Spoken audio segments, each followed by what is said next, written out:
So going back to yesterday's video, I think that the Great Trib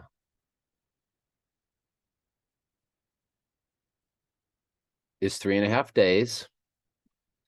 And we're going to base that off of the other video series that we did with the two witnesses being the church, because they're represented by candlesticks, just like the church is. They are taken up to Jesus in a cloud, just like the church is, and they are persecuted by the Antichrist, just like the church is. And now that this confirming the covenant with many for 1 week, he is going to be the Antichrist for 7 days for 1 week. And in the middle of that week, he performs the abomination of desolation. And at the end of the 3.5 days afterwards, it's over. God puts a stop to it. And we're going to base that off of those two videos. This is all part of my Two Witnesses playlist, and the confirming the covenant is at the bottom. It's the 4th. This will be the 5th. But what I probably need to do is also create a playlist that just is specific. Great Tribulation last 3.5 days. Because when you go to Revelation 11, which is about the two witnesses who are represented by 2 candlesticks, as the church is represented by 7 candlesticks. And this is all figurative speech. You have to remember, most of Revelation, it's just a ton of abstract figurative speech. And it says the nations shall see their bodies for 3.5 days, and shall not even suffer to put their bodies in the graves. No, of course not. Fallen angels have now possessed human bodies and are killing sheep and using the human body as an avatar to kill sheep.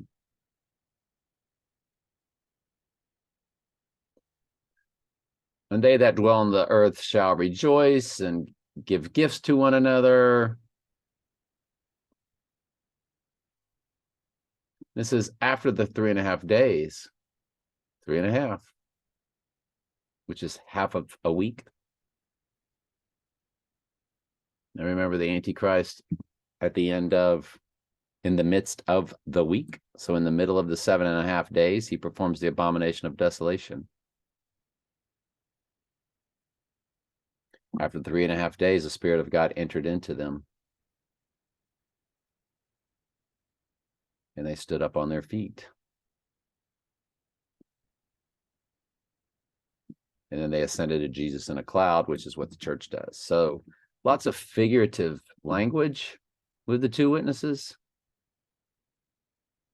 But I think I'm not dogmatic about this. This is just my best theories, because this is future end times events.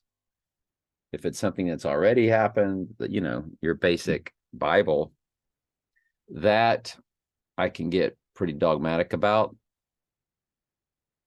This is all speculative, but it is looking like, based off what we learned yesterday, confirming the covenant is not what we've been told. That he really hates the covenant. He hates the covenant that God has with his church. And he is going to have indignation for it for 7 days. In other words, 7 days he's the Antichrist.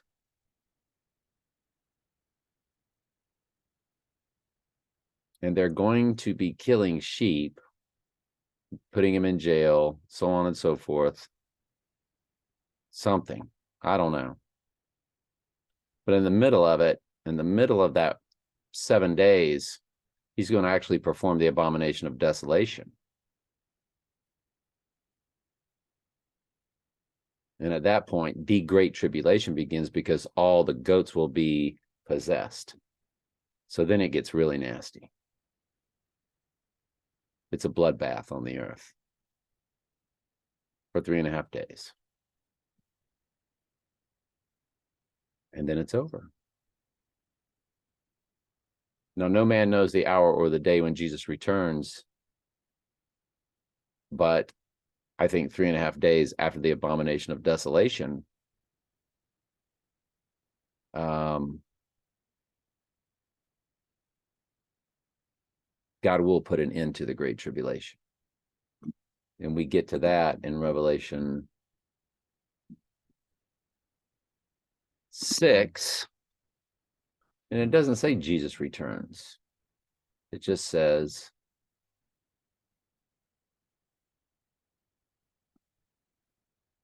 open the sixth seal, and lo, there was a great earthquake, and the sun became black. This will be the end of the great trib.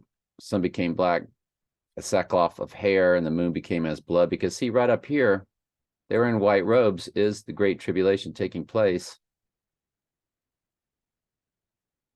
Stars of the heaven fell, fig tree cast untimely figs. Heaven departed as a scroll rolled together. Kings of the earth, the great men, the mighty man, the rich man, saying, hid themselves in the dens of the mountains, said to the mountains and the rocks, fall on us. For the great day of his wrath is come, and who is able to stand? It doesn't say that Jesus is coming, but it's the end of the great tribulation and the beginning of God's wrath. I love you very much. Ask questions anytime. That's what I'm here for.